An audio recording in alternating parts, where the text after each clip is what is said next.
Hey guys, let's see if I can get this right on my own. No Auntie Liz to help me out. So I am on my own in the basement gym at Mitch's house.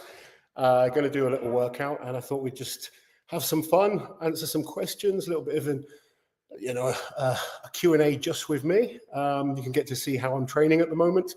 It's a little bit all over the place right now with being away, but this is a good place to get a workout in. How are you guys all doing? See who we've got. Scott. Hey folks, if World's Strongest Man get live coverage going after their distribution contract is up this year, they will have sorted the two biggest gripes I have with World's Strongest Man. So yeah, I'm sure lots of you have seen the news.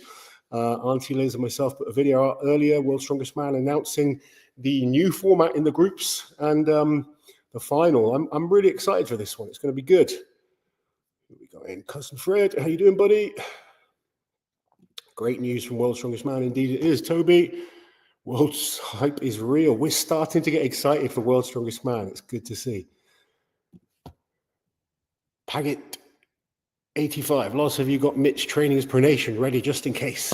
Oh, I've been winding Mitch up. I've got a load of arm wrestling tools in here. We probably won't use them today, but yeah, Mitch is not in for arm wrestling. He's having a rest day today. He's got some really heavy sessions coming up, so need him to recover for those, but he is looking awesome for Worlds.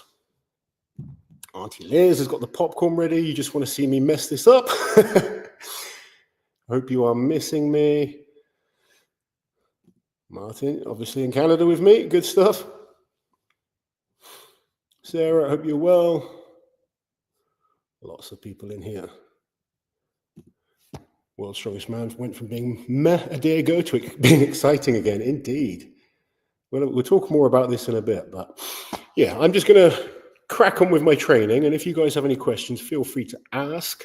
Auntie Liz is probably in the chat somewhere. When's the family moving to Canada? We would love to move, but with the kids and family and stuff like that, it's very difficult at the moment. But realistically, in the future, it's a possibility that we do end up moving. We love traveling all over the place, but obviously Liz and myself have kids from previous relationships. We've got our parents that we both look after as well. So not always easy to just up and move as much as maybe we'd like to. Hey Gav, I hope you're doing well, buddy. Training is looking awesome. There's one question I'm going to answer before I crack on. Loz, how are you and Mitch feeling about the Stones of the World event? I would assume he hasn't been training it much, if at all. He has been training it. We've not neglected anything in terms of training. But maybe not putting as much effort in as we should now. Although the sessions that he's put into it, I'm very confident with Mitch. He's very good at adapting to various different events. And I think that's a big advantage that Mitch has. One thing we do with Mitch's training, and this is something that's important for everyone, we focus on training to make him strong through the fundamental movements that you need. So like, I get a lot of people messaging me, oh, I've got a car deadlift in a competition. I need to be training on a car deadlift. No, you don't. If you're squatting and deadlifting and moving in those type of planes of motion and getting stronger, you can adapt to anything. So he's looking extremely strong right now, and there's no event that worries us. We're just making sure that he is functioning as well as possible, having to hold him back in little certain situations where he wants to push on, which he doesn't like, but I don't want him to hurt himself leading up to Worlds, obviously. Right, I'm going to crack on with my first set. So I'm just training chest and triceps today, really. I'm going to crack on. You guys have any questions? Feel free to ask.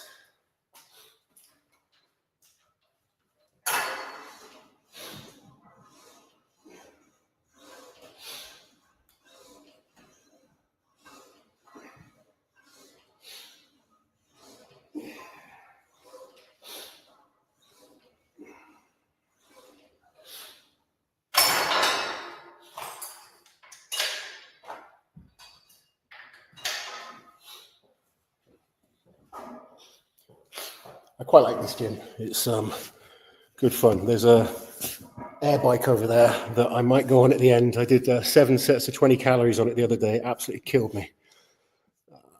Thank you very much, Cousin Fred, for gifting the memberships. Always appreciate your support. Where are we? How was Greg Doucette? Greg actually really absolutely fine. In person, very different to the character he portrays on his channel. No craziness, no bravado, just a humble guy, got on with working out. Obviously, it was quite scary, I think, for him to jump in with a strongman session. He's never done any of that kind of stuff before. Totally alien to him. And he worked hard. He was listening as well. He found a few things quite difficult to kind of understand, but he picked things up pretty well. And just no ego at all, just got stuck in. It was just, he's a really nice guy to chat to. It was good to put him through a workout.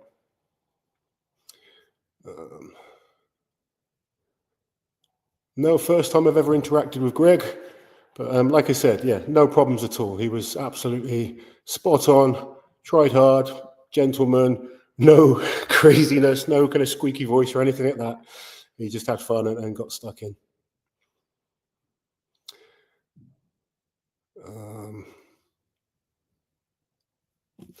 So, do I have any news about the app and my training channel? Yes, the app will be launched in May, later than I wanted it to be launched, but it's almost all ready to go. And also these kind of like training videos and stuff like that are probably things I'm going to put on our new training channel. I've had the channel for a while. There's a lot of videos on there that are like showing people how to do exercises, but they're not listed, so they're more just for clients at the moment. But the channel is ready. I think it's just Team Loz. Probably should know that, really, shouldn't I? But yeah, the app should be coming up pretty soon, and going to be focused really on the coaching side of things rather than the more fun stuff that we do on this channel. How does Mitch feel about no rest days before this year's finals? He's absolutely fine with that. I mean, it's 4 days in total competition. For Mitch, that's not an issue at all. Charlie, good luck on your 440 deadlift.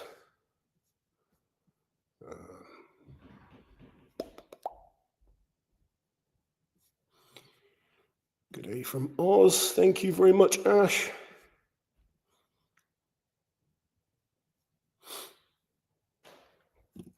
Here's a good question. Do you think Tom has a chance to beat Mitch and get a 4th title if they both come in top shape? Honestly, no, I don't.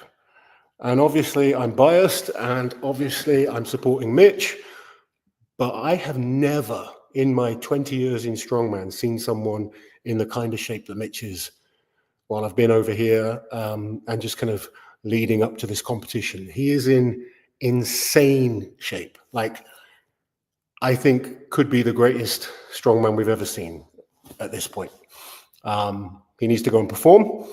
Tom is a freak of nature. He could come in incredible shape. I think the new format suits Mitch even more than Tom, if I'm honest. I think an extra bit. Tom's very hard to beat in World's Strongest Man, especially as those stones is always so important. That is a big advantage to Tom Stoltman. With not having that as an issue, so there's no stone off, and the extra event in the final, or the performance in the heats affecting the points in the final, much better for Mitch. Obviously, we want to be ahead of Tom by probably 2 points going into the stones, because Tom is so good at them. But there's no event I see Mitch performing badly on. And honestly, like, I have to stay quite calm. Everyone, when I'm training them, it's just them as a person. My focus is making them better. But sometimes I watch him do stuff, and I've been out here lifting on the same bars and stuff like that. It's just ridiculous, like ridiculous.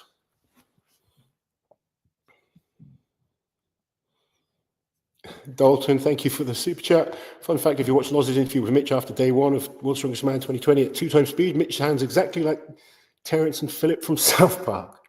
I watched an old video of me. I tore my bicep at Britain's Strongest Man 2007 or 8. And I watched that, and I swear I don't sound how I did in that video.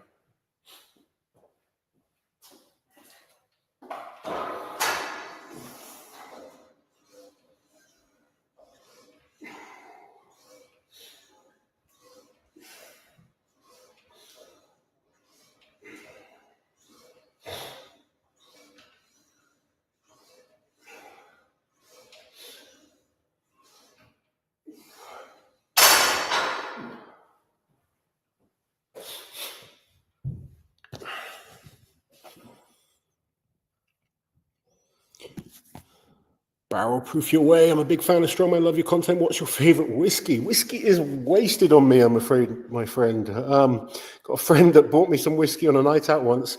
Really expensive. Couldn't tell you what it was. Totally wasted on me. I very rarely drink these days. Not because I'm against drinking or I used to be an alcoholic or anything. I just don't really enjoy it all that much. People think I'm weird for that, but I can go out and have fun without getting drunk, no problem at all. And yeah, I'm afraid I'm not a big whiskey fan. We are making sure his hands are strong and healthy for the competition. Also, there's no real kind of like frame carry or anything. We've got the Hercules hold in the final, but less of an issue than the frame carry would be.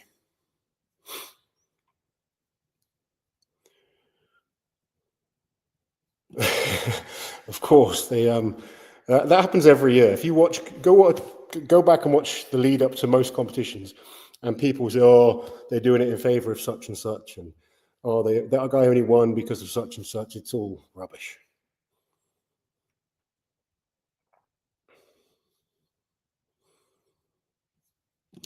Well, asking, Loz, do you know how the groups are selected for World's Strongest Man? So normally they just wait until all the athletes are there and injury free, and then they don't say they seed people, but they will select at least 5 athletes that they expect to be winners of groups. So let's say Mitch Hooper, Tom Stoltman will be certs.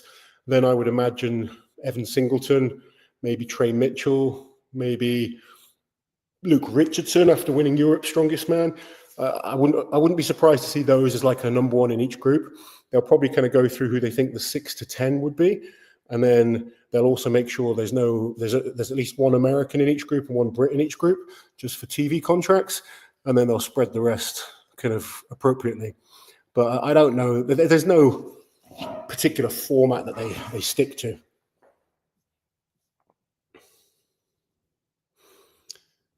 Would you and Mitch prefer that all of the heat events were on one day, then rest day, then finals events as normal?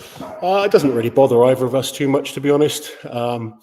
Pretty good at one day competition for Mitch. He's good at multiple day competitions. It doesn't really affect us like it might affect some other athletes as much.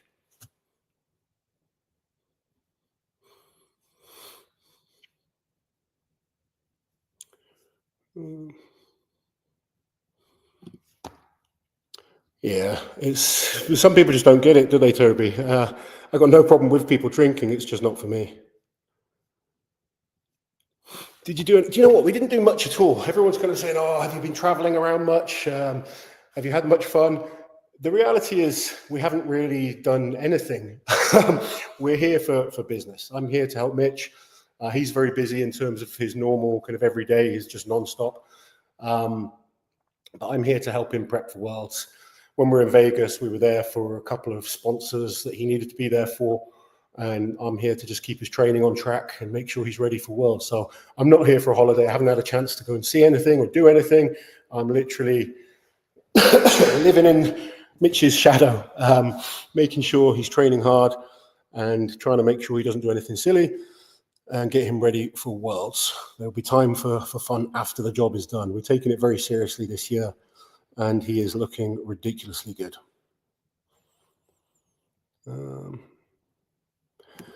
Hey, Loz, can Mitch overhead press you? Well, he can overhead press more than I weigh. I'm not going to let him pick me up and press me. He picked me up in a video the other day, just kind of around the waist and picked me up, and that scared me. I'm not used to being lifted. It's not something a big guy enjoys because you're normally the one doing the lifting. Ned Flanders is in the house. How you doing, Ned? Titans toss and Hercules hold are relatively unpredictable compared to other events. They can be. Hercules hold less so. Most of the guys have history on Hercules hold, and I don't think it's all that unpredictable. The Titans toss, very, very new. Also, the Stones of the World is a more unpredictable one as well. I think things could happen on there that people don't expect.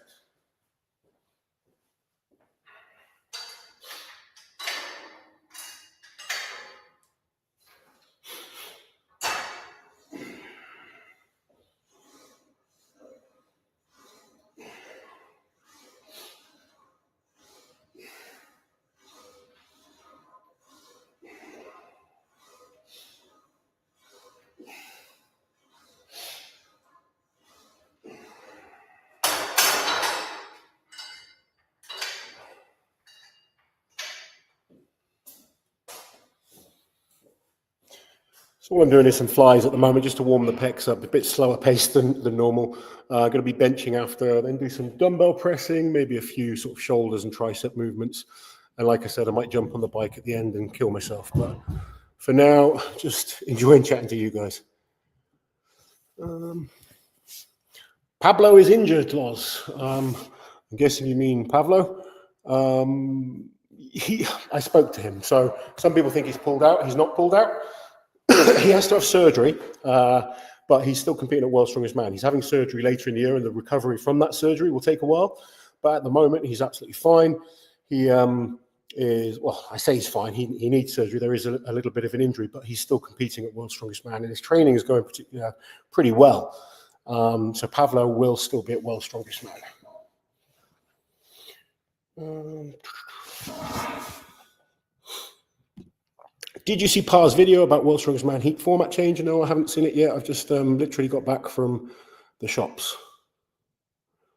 Cousin Fred, Pablo is, I guess technically has a type of injury. He's not injured as such. He's going to be having surgery later in the year, but he is still going to be competing at World's Strongest Man.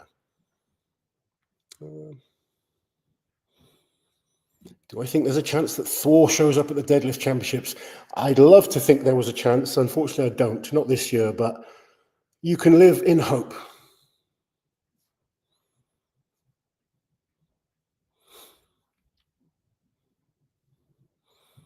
Toby wants to see Shane absolutely smoke the toss. He's training hard. His throwing is awesome. Shane's throwing is phenomenal. The catch a chicken in an alley is only for people that are slow, Jiminy Crickets. Mitch is pretty quick, so he doesn't need it.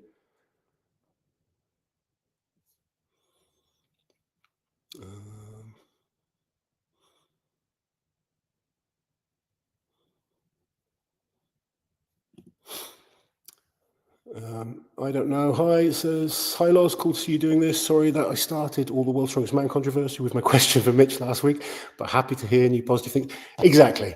If positive things come from it, it is all good.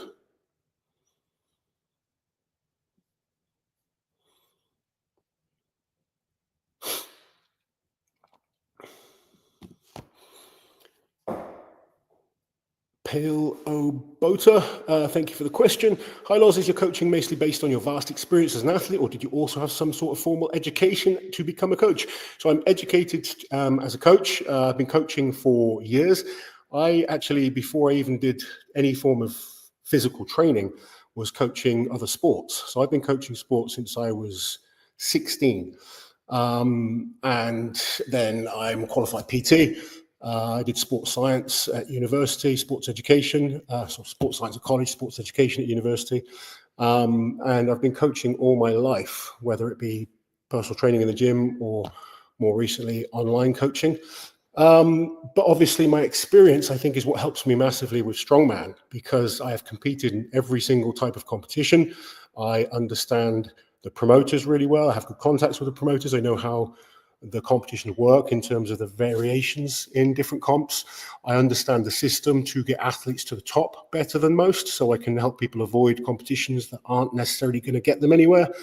But yeah, I think a combination of having formal education in coaching, but more importantly, the actual hands-on experience has been more valuable to me than anything else. Did you see Mitch's plate flip to failure with bare feet? We could maybe have a go at something like that towards the end of here if people want to see something like that. But I've got some shoes on. I'm not going to do it with nothing on my feet.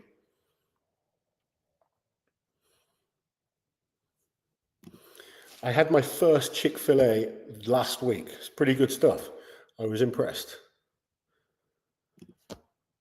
Thank you very much, my friend. I've been to Ukraine a number of times. I always loved going over to Ukraine to compete. I haven't been for a while, but hopefully one day when the world is in a better place, we can kind of travel to these places much easier and just focus on the sport side of things. All right, one more question before I do a proper set. Alejandro, thank you for the super chat. Schmo, instead of tire, how about tip over hay, like on the TV show, then transition into power stairs? Heavy, but safer. like on the TV? How they? Oh, you mean like a like they did at the Rogue Invitational, I think, with the kind of, is it the pig that they flip, or I think that's kind of what you're getting at. Something like that would be better, I think, than tire, just because tires cause so many injuries. That's my only concern with it. It can be fine, you know, like I said, if you've watched other videos, sometimes a heavier tire or a higher tire is a bit more safer because you can really get your chest into it. Sometimes when it's not so deep, you end up kind of, you see here, I have a torn bicep. That is from tire flip. So naturally, it concerns me. And ideally, you want your arms to be straight.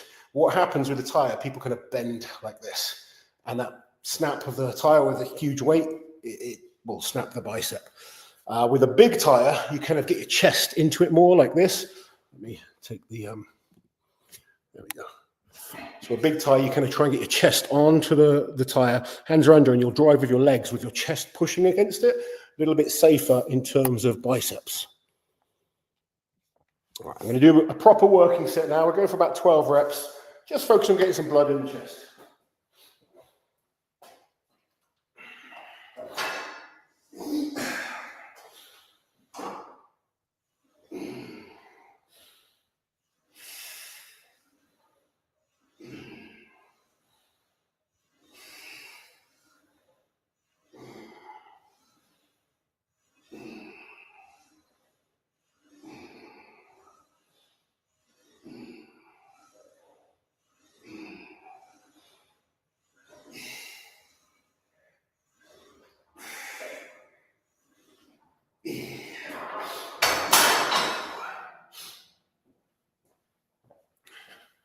I'm going to switch you guys around.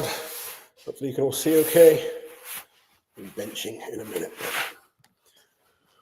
We will save it for now. Nice slow-paced strongman sessions. Well, not even strongman. I don't train strongman anymore. Just has been strongman doing some bodybuilding. Loz, Nolan strongman here. Is there beef between Tom and Mitch? Obviously rivals, but Tom seems to be less willing to push World's Strongest Man to take care of athletes and their families. Firstly, thank you so much for the super chat. It's really kind of you, buddy. I don't think there's any beef. There's certainly not beef from Mitch's side. I can tell you that for a fact. Mitch just wants the sport to be better. Yes, he wants to better things for himself as well, which is fair, I think. But there's no beef from Mitch's side. I don't believe there's beef from Tom's side either.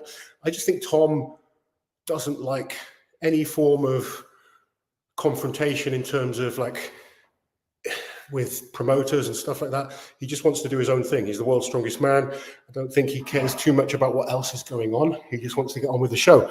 But sometimes as you kind of grow older and you kind of realize, okay, if we want this sport to get bigger and better, we do need to make changes. And that's something Mitch is good at seeing himself. And it's something like a lot of athletes talk about privately, but are too scared to talk about publicly. And maybe Tom's in that boat, maybe not. Maybe Tom just doesn't care. He is the 3-time winner of World's Strongest Man. Worlds has been good to him. So maybe he doesn't, you know, the format suits him. But I don't think there's any beef between them as individuals, just maybe slightly differing opinions when it comes to the ways things are run with World's Strongest Man.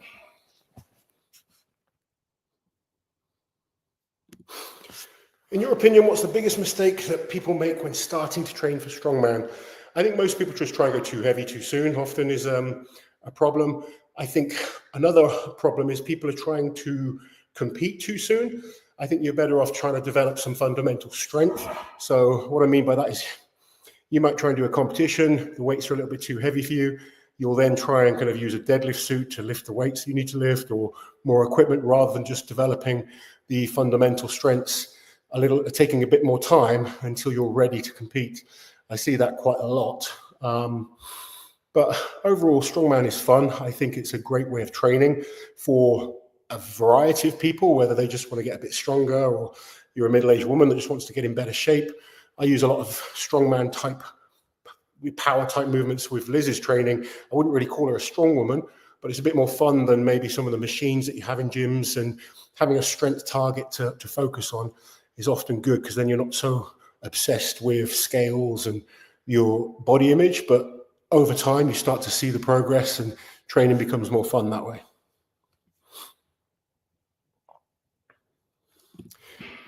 Diego, you've been a member for 41 months. Thank you for the support, buddy. More excited for World's Strongest Man than I've been in years now. So am I. These changes this week have really got me excited for this year's Worlds. I was excited anyway because we're going to watch it, but I'm looking forward to it now. I have 2 athletes competing, so obviously I want those guys to do well, but a lot of friends competing. I'm looking forward to seeing some of the new guys at Worlds, and I think the new format is going to make it interesting all the way through. So I'm going to do some benching. 45 on each side. I'm struggling with the 45s as opposed to 20 kilos. It ends up not being exactly what I want it to be, but that's fine.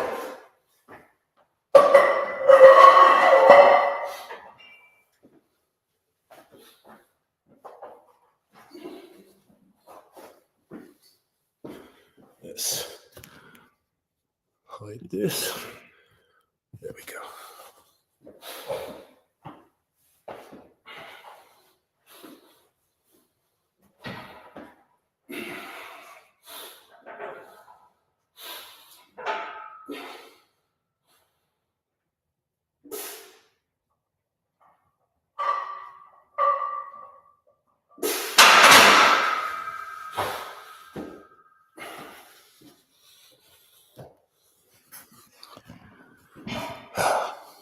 My elbow hurts me at the moment.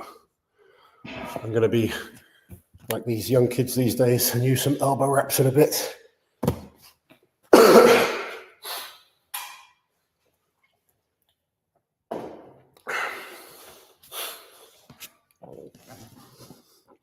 Which rogue rack is that I'm working on?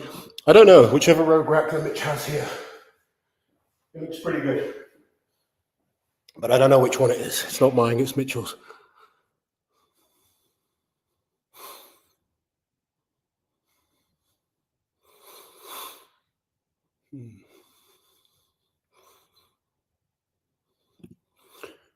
No worries at all. Wow, from Argentina. It's cool that I have people watching from all over the world. Loz, did Mitch ever explain his black eye? He did. He did explain it. It was really nothing. Nothing that I think if I remember rightly, it was like his baby poked him in the eye or something. It was something silly like that.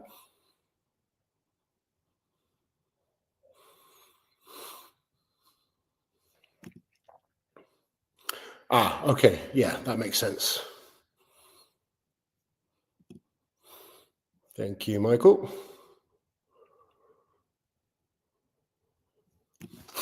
This is a good question. How likely is it for Kilishkovsky to compete at Schmo if he does really good at World's Strongest Man? I have a feeling he won't compete. Now, I'm not going to speak for him, and if he does compete, I'll be excited to see him compete. But I don't think that's the show that he'll want to do based off his mentality when it comes to his body. But I might be wrong, and I'd like to see him there, obviously. But certainly, I know he's considering, being selective about the shows that he does to prolong his career. And Shimo is tough.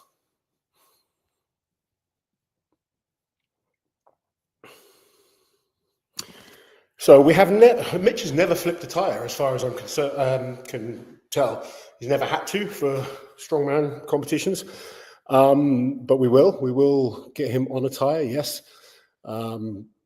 most pro strongmen, they're going to find the equipment they need to train on. We're not going to have a huge amount of prep time for Strongest Man on Earth, but we will make sure he does a bit of tire flipping beforehand.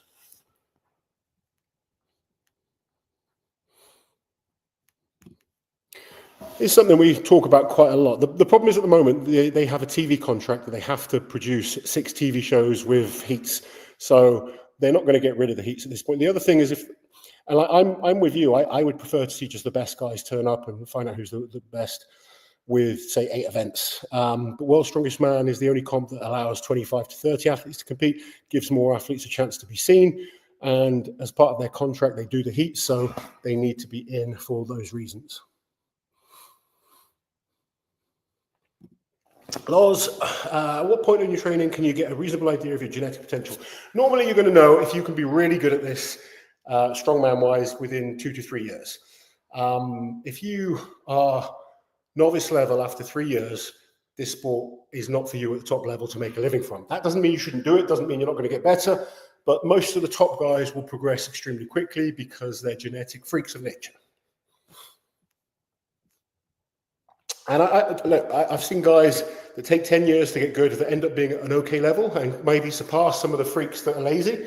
But if you're genetically gifted, plus you put the hard work in, you're going to do very, very well. You know, there's certain things that I love doing, but I'm just not that good at, and I'm never going to be a pro at, and that's okay. You can still do them, still enjoy them, but to be the best at some of these sports is genetics go a long, long way.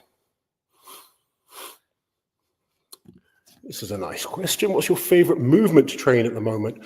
I probably, I would probably say chest and shoulders are my favorite thing to train, but more kind of just as a bodybuilding sessions rather than particular movements. I've always got something that hurts a little bit, whether it's a shoulder, an elbow, knees, something hurts. But I just work around things and don't stress too much. But I enjoy upper body training more than lower body just because lower body hurts me a bit more. My deadlift is just useless at the moment, and my knee is causing me issues on squats, although I started box squatting and I was doing like 190 for sets of 10 the other day, which is okay, but it's embarrassing when you think I've done 250 kilos for 20 reps on squats before. What's the best rolling thunder style lift you've done? So on an actual old rolling thunder, I did 125 kilos. It was a little bit stiff, so a bit easier. On a brand new rolling thunder, I've done, I think, just shy of 100 kilos. So not too bad, but a big difference between like a stiff older one and a brand new one that's rotating much more freely.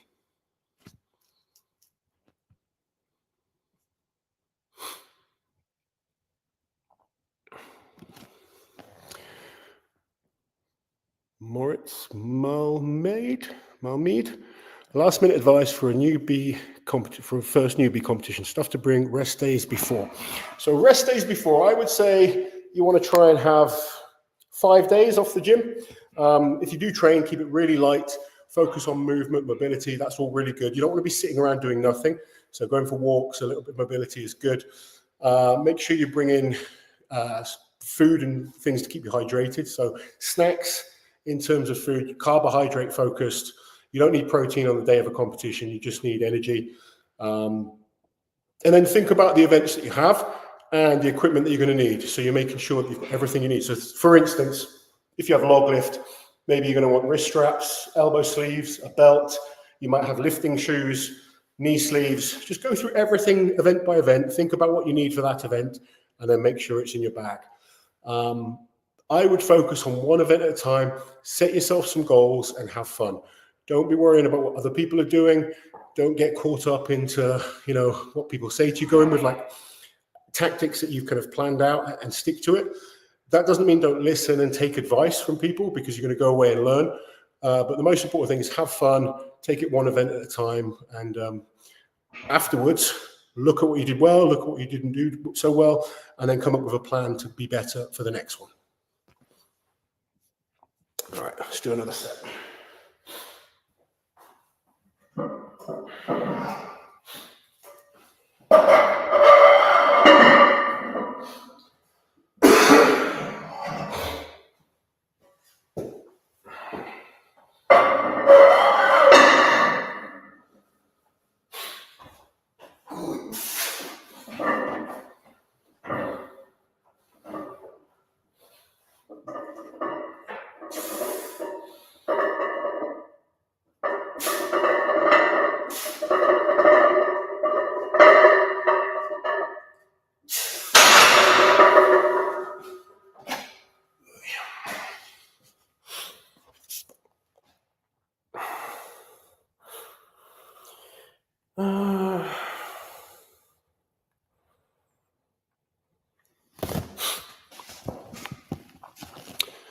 Hi, Dan. Where is this facility? I've watched Mitch's videos over the last 20 months or so, and he was always at that commercial gym. Fell out of it recently and just catching up and confused by the new venue. So this is his home gym. It's very nice. Not like You couldn't do every workout here, but there's enough in here for us to get some good work done. We've done a handful of sessions in here. Most of the sessions are still at the big gym. But yeah, we can do a fair few things in here. He did 243 kilo behind the neck jerk in here, yes, 2 days ago. And it was crazy. And he wanted to do more, but I wouldn't let him. He's looking very strong.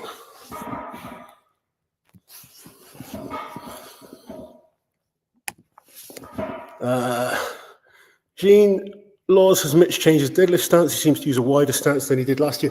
Yes, so gone slightly wider with hands just and feet, just to kind of allow that power off the floor. But he also feels the whole lift feels a little bit more comfortable. And we kind of come down to the conclusion of narrow stance is normally better for lockout, wider stance is normally better for power off the floor. And it's finding the combination that feels best for you. Sometimes people want you to go with the hands narrower and the stance narrower so that your arms as long as possible so you have a shorter range of motion. But normally when you actually measure that range of motion, you were talking half a centimeter, maybe a centimeter at most. It really doesn't change things all that much. So it's finding the position that you feel best in. Mitch is still sometimes in a suit. He's a little bit better going slightly narrower. Sometimes out the suit, you go slightly wider, but it's just little fractions, and he seems to have found the position that's perfect for him. I always tell people when I coach them, we'll start with the basics. So you're looking at shoulder width apart, toes pointing forwards, knees pointing forwards. You kind of go through all the textbook type things. And then it's about finding micro movements that feel good for you as an individual. And when you watch every single top lifter, they all do things slightly different. So some have their toes pointing out slightly more, some will be slightly wider, some will be slightly narrower. And it's about finding what feels perfect for you as an individual. And that's the same across the board. Go and watch 10 amazing deadlifters, and I guarantee they all do things ever so slightly differently. Dalton, Liz is absolutely smashing her training. I think she's still training hard, even though I'm not there. And yeah, very proud of the work she's putting in.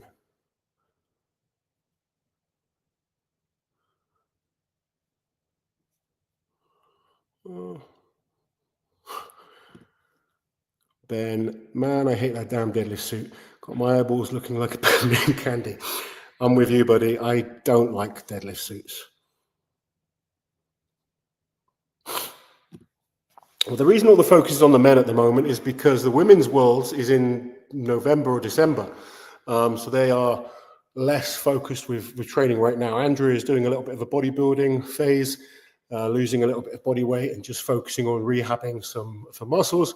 Rebecca has just started prep for Britain's Strongest Woman. I think she's going to be doing OSG Europe's as well. I think Andrea's doing Britain's Strongest Woman as well, and she wants to start prepping for that soon. But that's really why we're not talking so much about the women. There's just not so much happening with them right now, but both are training hard.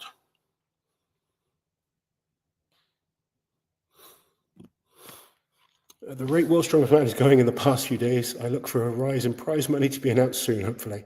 I don't think we'll see a rise in prize money this year, but things are already looking way better. Jiminy Crickets. Okay, hear me out. Do I really want to read this? Can we send the top 10 strongmen and strongwomen in the world to next Monday Night Raw on Netflix to jump the barricade and do a promo for Worlds, asking for my coach? That would be fun, definitely. Something we should make happen. You'd think it could happen with who owns these companies, but so far, no luck.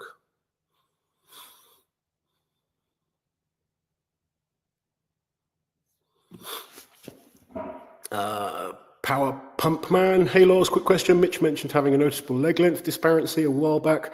Does it affect his training? Just curious if it's something he adjusts for or if he doesn't bother him. No, it doesn't really bother him too much. The only thing with Mitch, sometimes his lower back can cause him issues, and we have to kind of deal with that. But on the whole, no real big issues at all. Most people have slight issues through their body. Slight different imbalances. It's kind of very normal. A lot of people are scared of them when they have them. It's like, guys, it's normal. Don't stress about it.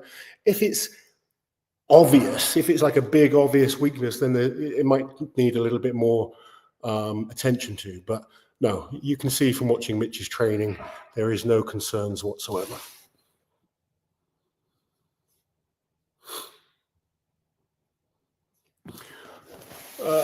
Good question. Hard to say, because until we see the actual bar that's being used and the setup, I'm not sure. But I'm pretty sure it may take double figures. It's 350 kilos. Mitch did 350 for a very, very comfortable set of 6. I think he could have done 12 easily. There's other great deadlifters at World's Strongest Man. Double figures could well be needed. I think it's going to be a stiff bar, very stiff bar at World's Strongest Man. If it's the bar I think that they're going to use. But these guys are coming in strong. It's going to take some good reps to win. The Claymore, how you doing, buddy? I hope you're well, James. Today I'm doing some chest. I've got some arm wrestling stuff in here as well that I've been using, but not today. Just a good old-fashioned chest session. Go follow the Claymore if you are an arm wrestling fan.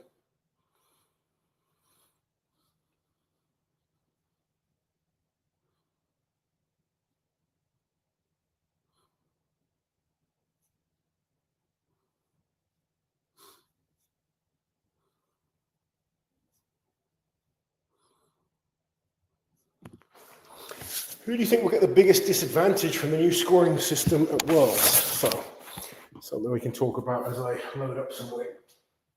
I don't really see it as a disadvantage.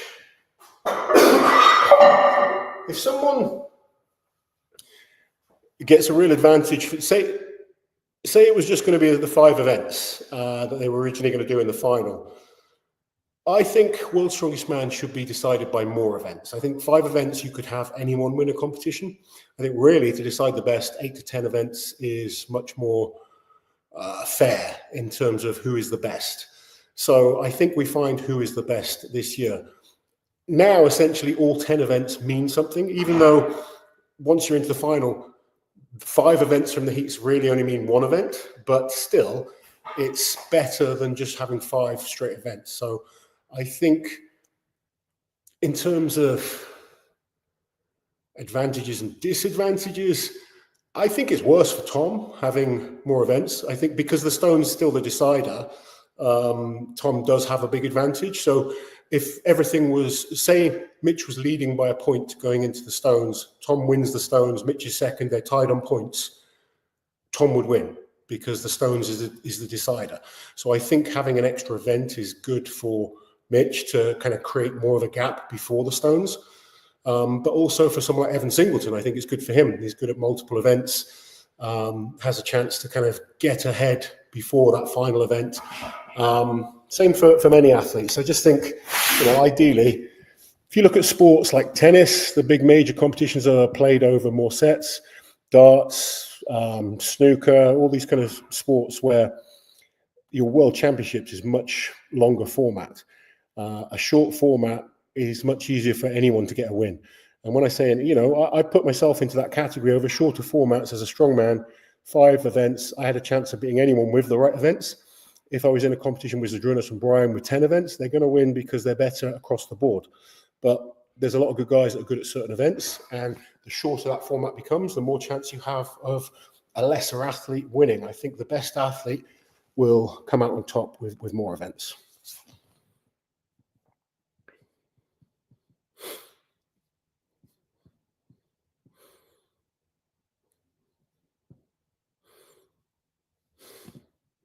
Lightweight, buddy. Thank you, buddy.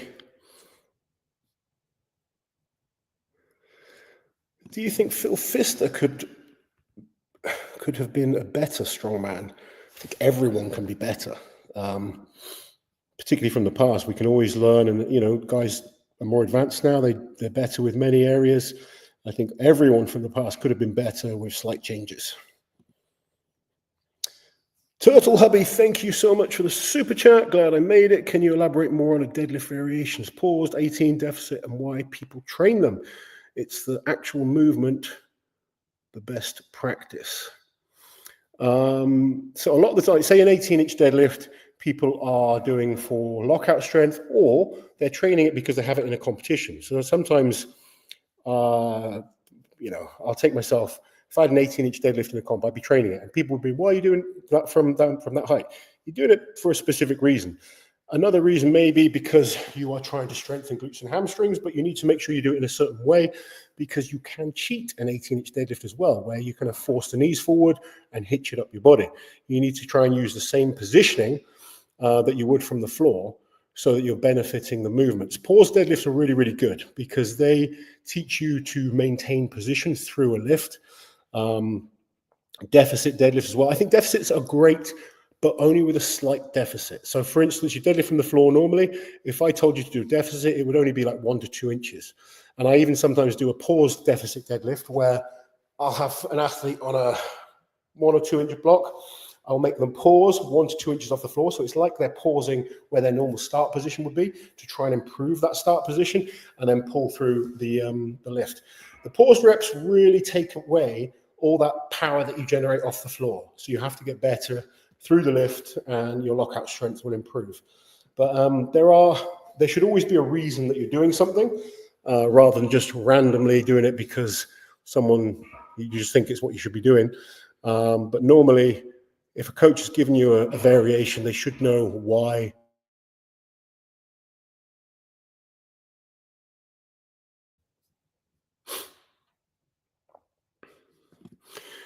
Is training bench press important for strongman? Not really, no. Bench press is a great movement for upper body strength. I enjoy it. I never used to bench at all early on in my strongman days.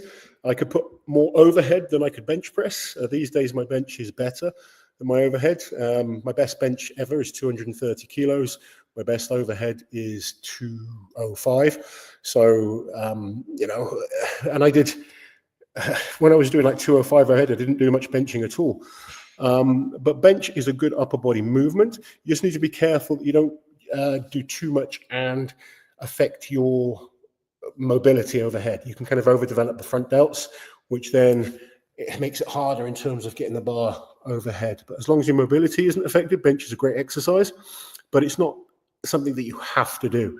And that's important. There's always more than one way to achieve results. Mitch has a terrible tan. Yes, he does. What's your weight now? Do you feel less inflammatory aches and pains after losing weight? Yeah, I feel, other than being weak, and we're talking comparatively, I feel better in almost every way in life. At my biggest, I felt awful, although I was strong. My best sort of competitive weight, I would say, would be around 150 to 155 kilos. I've been as heavy as 170. My squatting was good, my strict pressing was good, but life was terrible. These days I am around, I'd probably say I'm 130 right now. I was at 127. I've probably put on a couple of kilos being out here, but 130 kilos with a target of getting down to 120. That'd probably be as light as I go. But I'm pretty fit and active at this kind of weight. I have my bloods done. They're all really good. My general fitness is good. My ability to just do things and walk and just simple things is so much better. And life in general is much easier being a little bit lighter. And although I'm still big compared to some people, I'm a lot smaller than I was, and my body's used, because it's used to being bigger. At this weight, I feel physically pretty fit.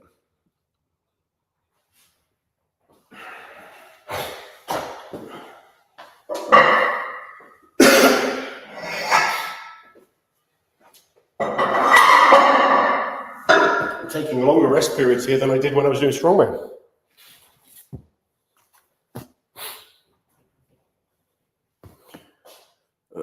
Let's move that so you guys can see.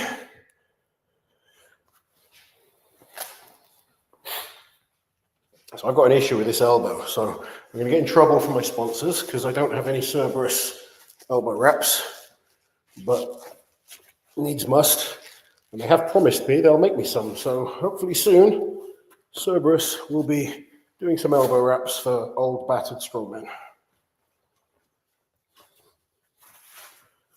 And if you want to get any other Cerberus products, make sure you use my code Warrior at the checkout for a 10% discount.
Where were we? Have you seen Terry hinted a live stream for next year? Loz, can you explain why I'm good at yoke?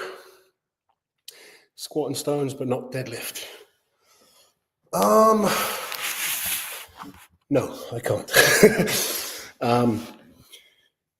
Usually to do with body shape. When people are naturally good at certain events and less good at others, it's normally to do with their physics, their leverages. So it's got to work with what you've got. It's normal for a good presser to not necessarily be a good deadlifter. Being good at yoke, normally you have strong quads, strong core.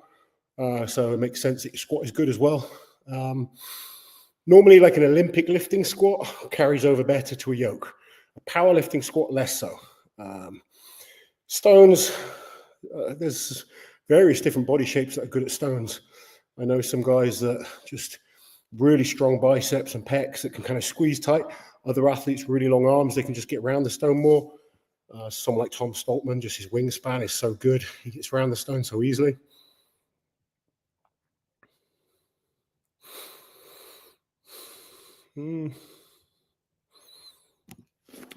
As a bodybuilder, I wouldn't say I'm a bodybuilder, but I do some bodybuilding training.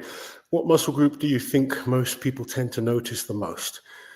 And which muscle group is underrated to train, sorry. So I train my calves 3 times a week because they are small and weak and pathetic, and I'm trying to get them bigger, and they still don't grow. They have probably progressed marginally in the last year or so. One of the reasons they suck so much is because I tore my Achilles where it was operated on. I don't know if the signal from the brain to the muscle just doesn't work like it used to. There's a little bit of muscle wastage there, but I haven't noticed progression. It functions better than it used to, but it's just non-rewarding. It sucks big time. Especially, you see some people that don't train their calves at all and they're huge. I think in terms of what people notice, notice like arms, chest, traps, shoulders. Those are kind of muscles that stand out to a lot of people. I like big forearms. I like to train my forearms, obviously for arm wrestling and stuff, but big forearms are always cool. But I think, people notice shoulders, arms, chest. They're kind of the main muscle groups people want to have as standouts. I like massive legs, but legs are covered up for most of the time.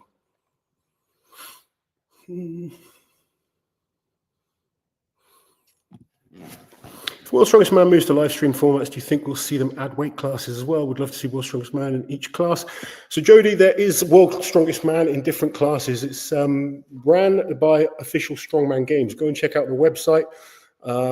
It will take place, I believe, in November or December this year.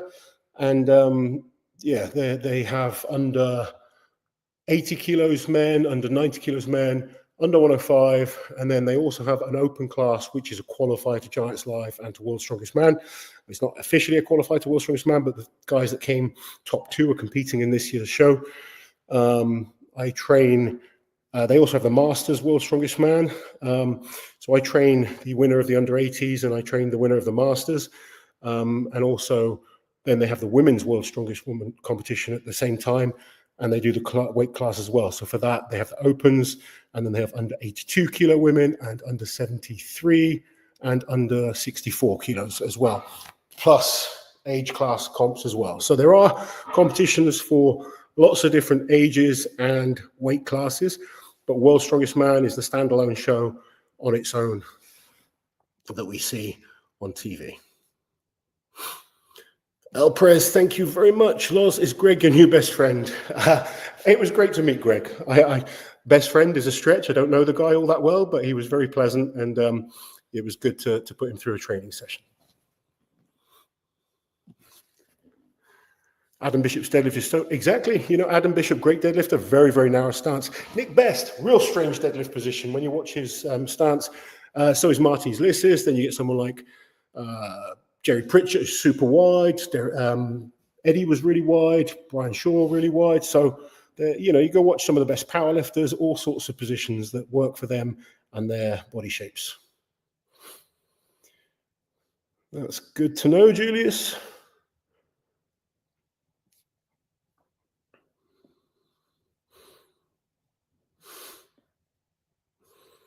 Sorry, me just smirking at this comment. That's good, Toby. I think get as strong as you can raw is important. Actually, this will probably upset a lot of people, but you often see guys comparing different generations and saying, oh, the guys are better now. And I think, you know, in general, the depth of talent now is much better than it ever was. But I don't necessarily think the top guys are any weaker than the top guys right now from the past.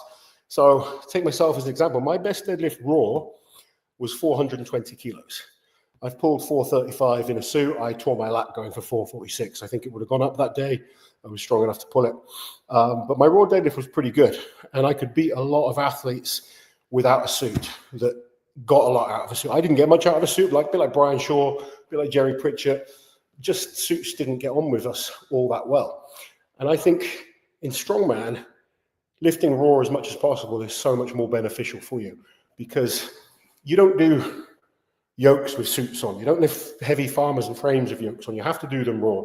I actually think personally that suits should be got rid of in strongman, and we're seeing it in Shaw Classic, Arnold's. Those suits aren't allowed in those competitions. Rogue Invitational.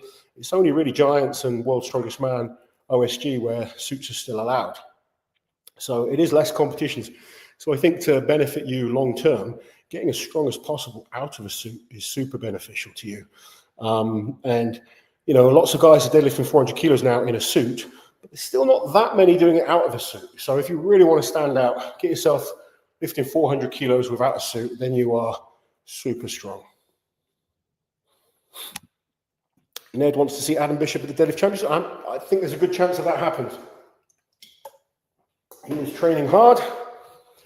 He competed at Britain's Strongest Man. It was a bit too soon for him, but Adam is a great deadlifter, and I wouldn't be surprised to see him get an invite to the Deadlift World Championships. All right, I need to speed up because I'm taking ages. I feel like I'm back doing strongman.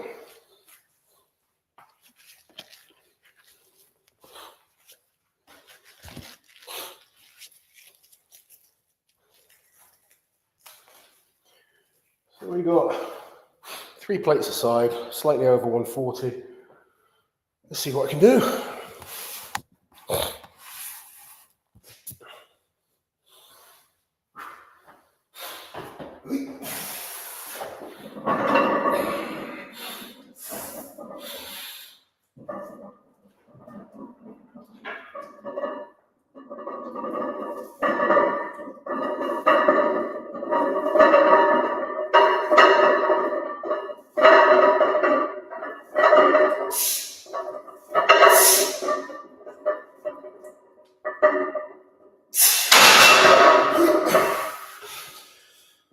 That'll do today. Boy.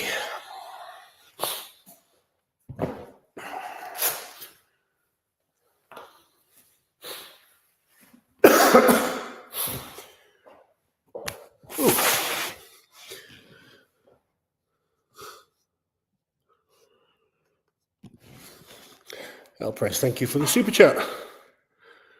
Will Mitch compete at Smo at 320, 340? Do you know, we've not weighed him. I would guess he's around 340 right now. He's looking pretty big and strong. But we don't really care what he weighs. We care more on performance. So genuinely, neither of us know what he weighs exactly, but he thinks he's around 335, 340. I'll take his word for it. As long as he's performing well, it's not an issue. Do I think Paddy can make the finals? If so, how high can he place? Events in the groups are real good for him. I don't think he'll make the final, though, just because of the overhead and the press on the stone in the stone off. But this is his first World's Strongest Man. He needs to go there and get as much experience as possible, try as hard as he can. If someone messes up and he gets the final, fair play to him. But it's a learning curve for Paddy. World's Strongest Man, very different to any show that he'll have been to so far. Paddy knows I support him and I'd be so happy for him to make the final, but I can't sort of just say, oh yeah, I think he's going to make the final just because he's my mate. Love to see it, but he's going to be in a tough group because he won't be seeded. So he's going to have like a major name in the group, and then he'd probably have more chance with the original format if he managed to kind of get into third place, for instance, and get through on the stone off. I think with 5 events, he's going to need to get some points on that overhead medley, which is going to be tough. But we'll see. He's getting better all the time. The rest of the events are good for him, like I said.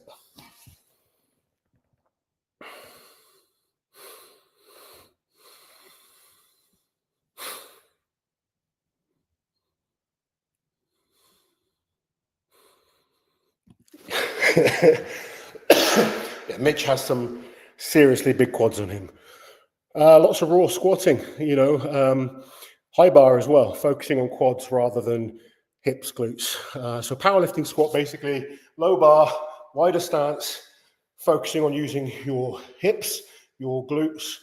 High bar squat, more of an Olympic style squat, deeper. It focuses more on the quads. He tends to focus more on higher reps. So we're not worried too much about 1 rep maxes on his squats. Focus a lot more on repetitions, keeping them strong, but with decent endurance and genetics as well. He's got freakish legs because of genetics.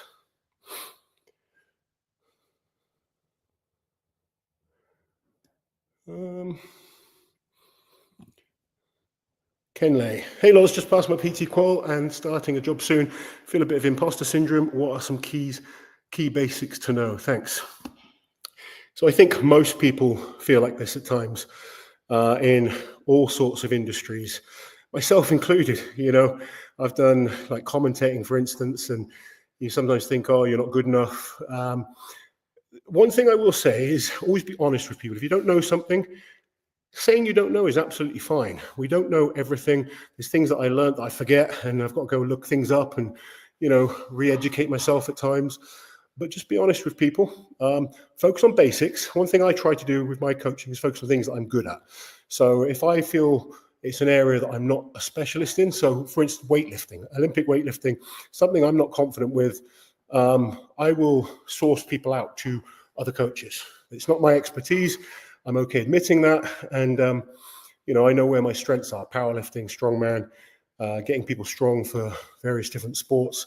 Those are where I kind of feel comfortable in and enjoy coaching. But just be honest with people. Try and build up your reputation slowly. Don't be trying to make out you're anything that you're not. And focus on results and people. It's a key point with coaching. I think sometimes we put the coaching first, but remember, you're dealing with people in this industry. So learning people skills, understanding how to communicate with people, getting them to trust you, understanding that everyone's different. So you may have to change your own philosophy at times if you feel things aren't working. And don't be afraid to communicate. Ask for feedback from your clients. Always just keep talking to each other. And over time, you will learn more and more and more. Even I've been doing this stuff for 20 years and I still change things. I still learn things, still new things that I try. Obviously, there's lots that I've put myself through and I've got experience and I've put other people through. So that knowledge builds up. But just enjoy it. Keep learning. Don't ever think you know everything. And you'll be absolutely fine. Good luck with it.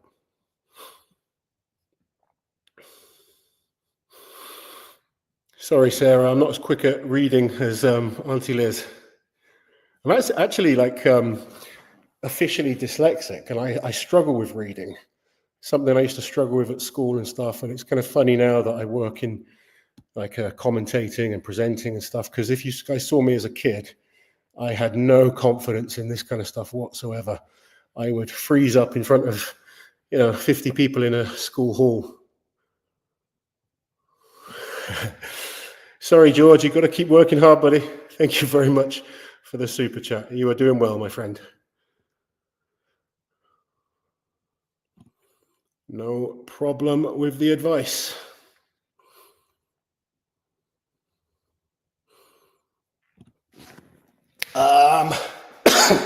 He's definitely a freak of nature. Like, he's human, don't get me wrong. He is 100% human, but barely. We're actually giving him a couple of days off at the moment just because his body needs it. We've got a couple of heavy sessions to come. But there's not many people that can recover like him. It's certainly a freak of nature.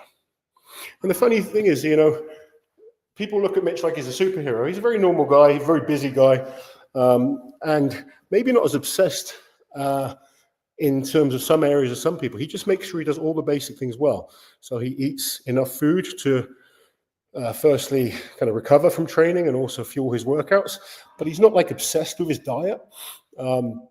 He doesn't track his food like a lot of people. He just kind of roughly has a good idea of how much he should eat and sticks to that. He trains hard. He does recovery methods, but not as many as people would expect, especially for a pro compared to some other pros. And he just keeps active, keeps moving, but he doesn't make excuses. He's very consistent. And these are important things with training. Consistency is hugely important. Effort is massively important. Sometimes you could just not be working hard enough. So there's no secret to getting better. It's just hard work over time. And I think a lot of people forget that. Some people try and go too crazy too soon. So they'll come into the gym, not train for like months, and then they're like, I'm going to train 6 times a week. And then they quit. And then they don't train for 3 or 4 weeks. Whereas if you just came in twice a week consistently for a year, you will make progress. I'm going to just move things over a little.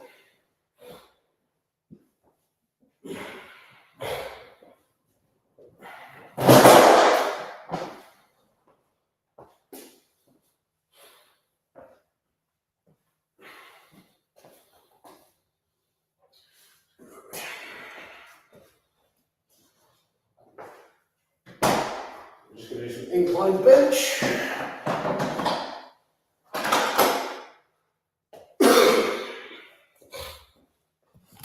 If you guys can see that.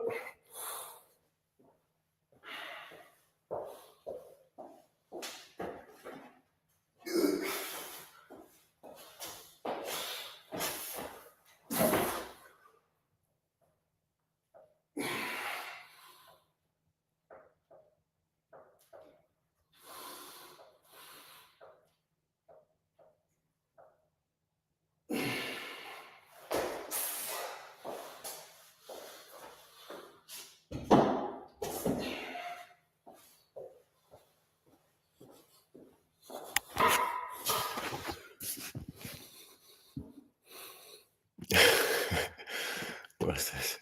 Lots of people do 20 reps squat sets, myself included. Thanks, Loz. Why does no one do 20 rep deadlifts? Is it the form breaking down more of a risk, or is it because squats suck more? 20 rep squats have more benefit than doing a 1 rep max squat as a strongman. Whereas in strongman, heavy deadlifts are something that we need to prioritize a little bit more. Like, you think of how many competitions there are, very rarely you'll find a squat for max in competition. But deadlift, it comes up all the time. So you need to specialize in your 1 rep max power on a deadlift a little bit more often than you will on the squats. Also, the squat strength that you need is more endurance based. So think of all the strongman events: yokes, shield carries, farmers walks, truck pulls. None of that is 1 rep max power. It's endurance, even in terms of overhead. A lot of the time it's endurance based reps. So developing that strength endurance in your legs is much more beneficial to you. 20 rep deadlifts would destroy the back, absolutely destroy the back. It's not to say it's not worth doing on the odd occasion, but you wouldn't want to be doing it all the time.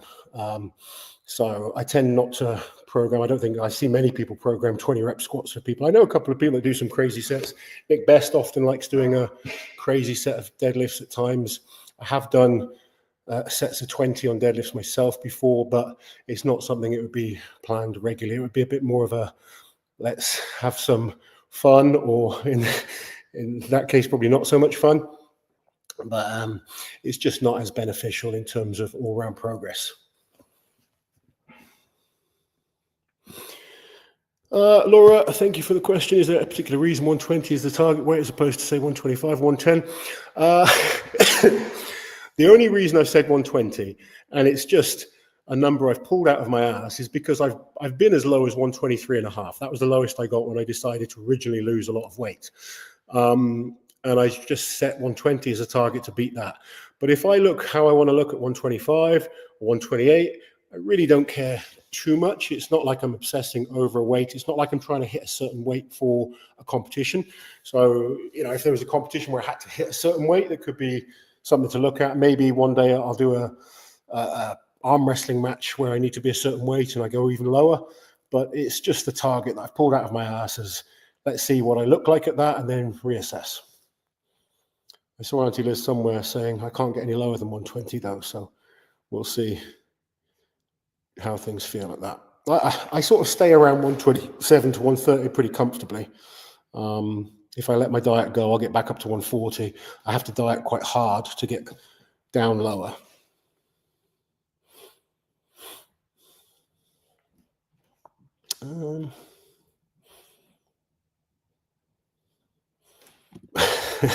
Popeye had some really weird shaped muscles, to be fair. I think I look more like Bluto. Is it Bluto or Bluto, isn't it? I don't know.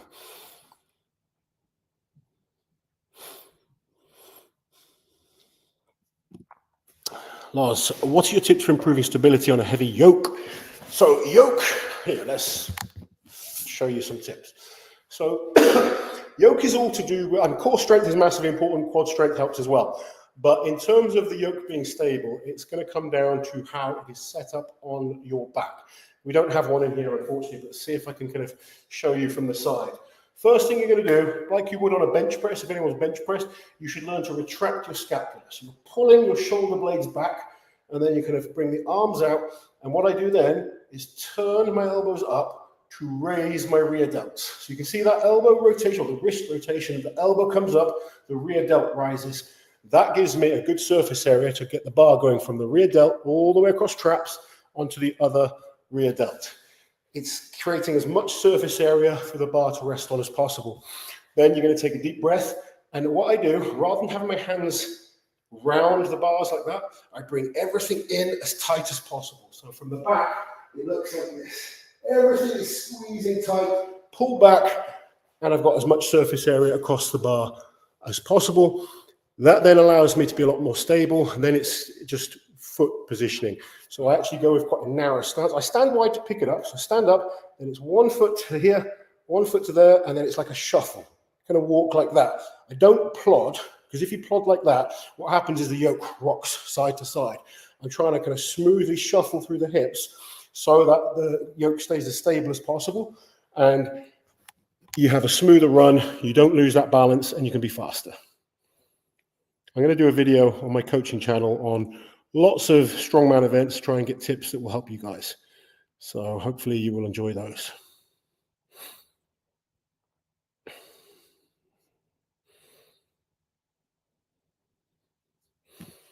Carl, JF, Poundstone, and Mike Jenkins, the best three guys never to win worlds for me. All three in their prime. Who is the best? Ooh, Poundstone was bloody good.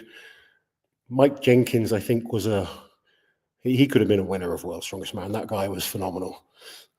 Good friend, and sad to see him go. But yeah, Mike was unbelievable. Winner of the Arnolds, as was Poundstone. Poundstone became super close.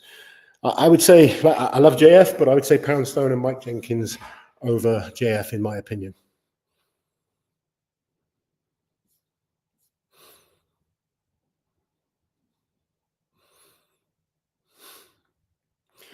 Just to clarify, this isn't my home gym. I wish it was. I'm at Mitch Hooper's house at the moment. I'm staying here for 3 weeks, just into the last week now. A couple more heavy sessions and then I'll be heading back to the UK. But yeah, training with Mitch has been good. He is looking very strong. I am still with Mitch, just as I just said there.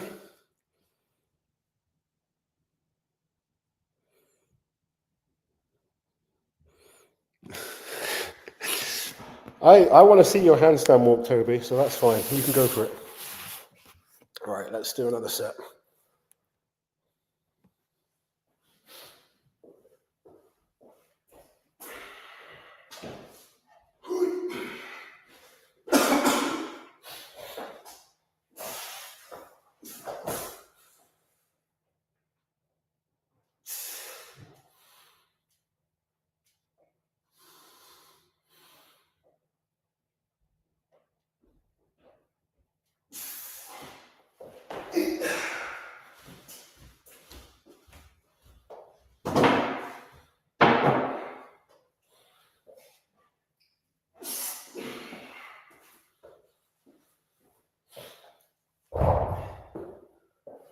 Ooh.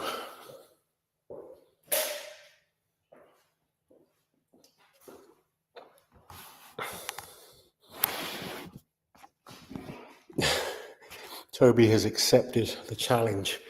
Good stuff, buddy. If I was young enough and fit enough, I'd probably try and do it myself.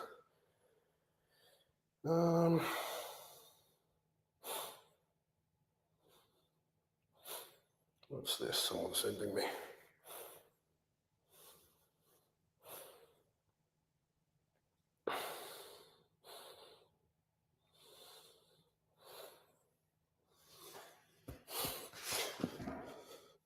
How does Mitch feel about the changes to us? Do you know what? I haven't spoken to him since they announced the changes. I'll see him in a bit. And we're going to be going live on Mitch's channel tomorrow. So any questions, you can ask him there yourself. But I'm sure he's not going to be fussed at all. Mitch is great at just coping with, they could change things last minute and it wouldn't bother him.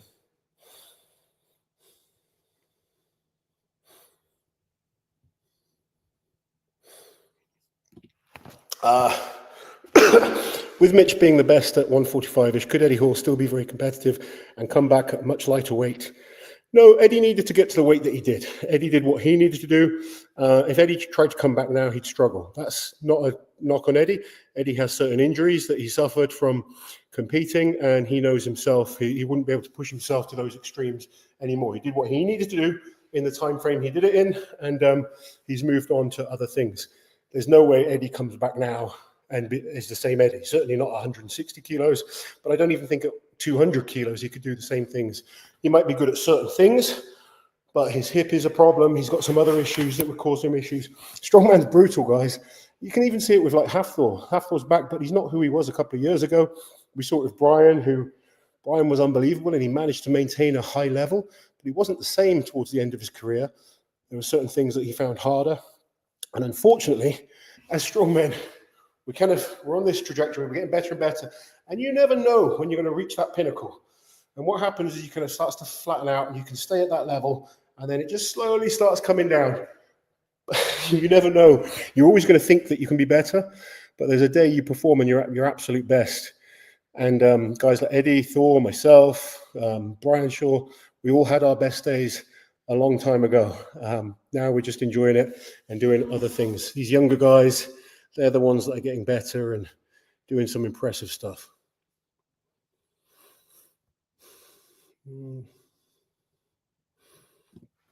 Yeah, he is going to be arm wrestling at Strongest Man on Earth against his old friend and nemesis, Robert Oberst. That should be fun.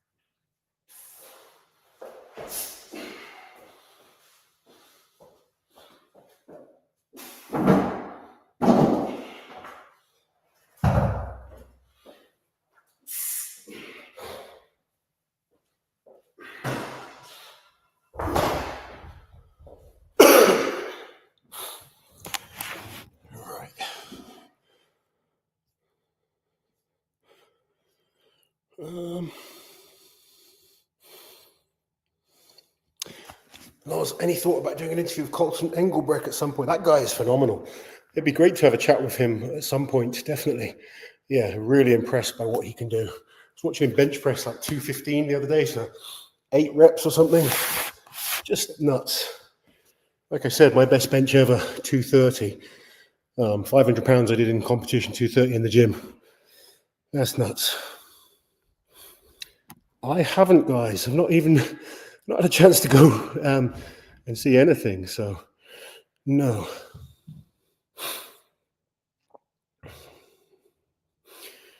Been to a few places for some meals, that's about it. Went to Costco today, my first trip to Costco. That was fun. Who's going to be watching Eddie and Marius this weekend? That should be fun for sure.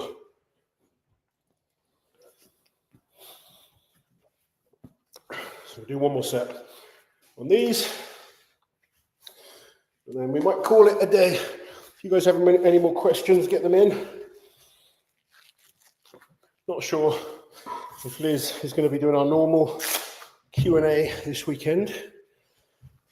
But I will try and make myself available, especially with all the World's Strongest Man news going on.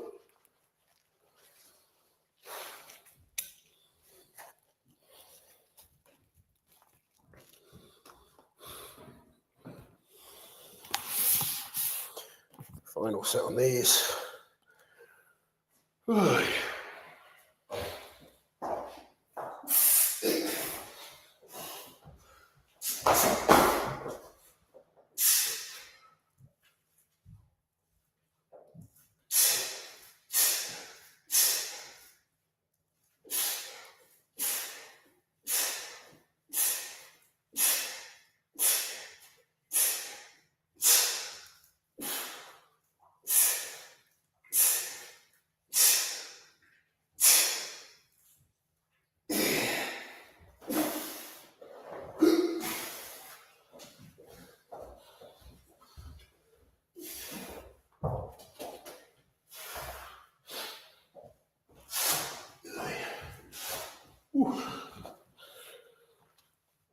Good to get a sweat on.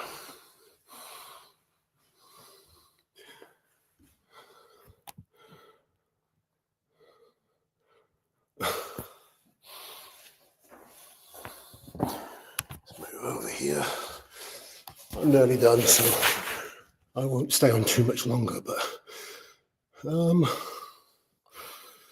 where are we?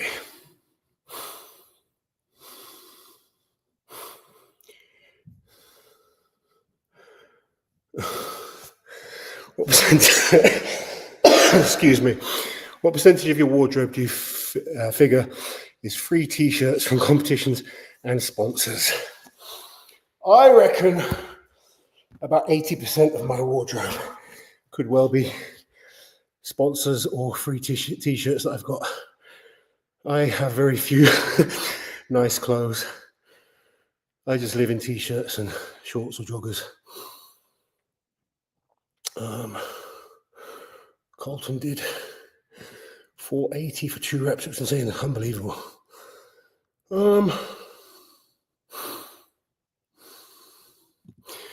Yeah, I think being in Poland, Eddie may need to knock him out to take the win. Do we indeed, Dalton? We'll see about that.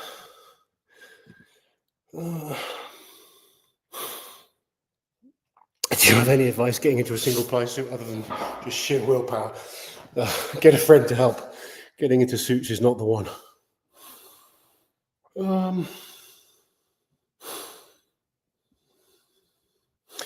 I 100% think suits help people that are weaker off the floor because that's where the suit helps the most. In terms of lockout, it just helps your hips feel protected. But the power you get out of a suit is definitely off the floor. Yeah, that would be nice to do a proper trip. As the kids get older, Liz and I want to travel more and more, so definitely lots of places we'd love to come.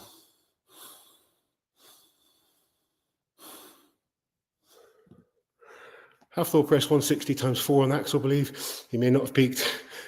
Half floor's done a lot more than that in the past. I hope he gets better. And I'm glad to see him back in the sport. Sometimes people forget what some of these guys have done. Half floor's pressed over 200 kilos easily in the past.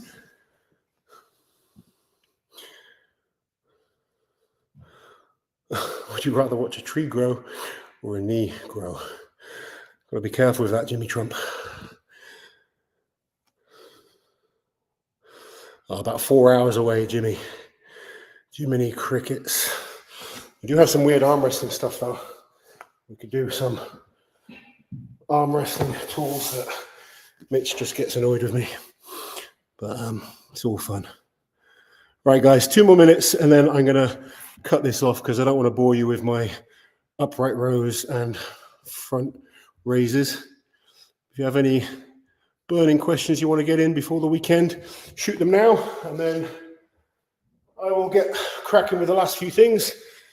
And I hope you guys enjoy the rest of your week. Let's see what we got. Yeah, I will call it there, guys. Thank you very much for joining me. It's been fun having you down here to keep me company. Hope you enjoyed the impromptu training session with Uncle Loz. Let me know if you enjoyed it. Let me know if you want to see more of this kind of stuff when the coaching channel is up and running. Last quick one, any tip for beard gains? Just be a man, just grow it, brush it occasionally, wash it. That kind of does the trick. Do you think Lucas Hatton will take over for Mitch? No, I don't think he'll take over, but I certainly think he's a good rival for Mitch. Let's see what he can do over the next year or two. Certainly going to be a contender at major competitions. I want to see more guys like Lucas Hatton coming through. Seems like a really cool dude. From the time I've spent with him, he's very good. Seems to be getting better all the time. And if he is a challenge to Mitch, it's going to be good because it will make all of them work harder. Take care, guys. I will catch you all soon.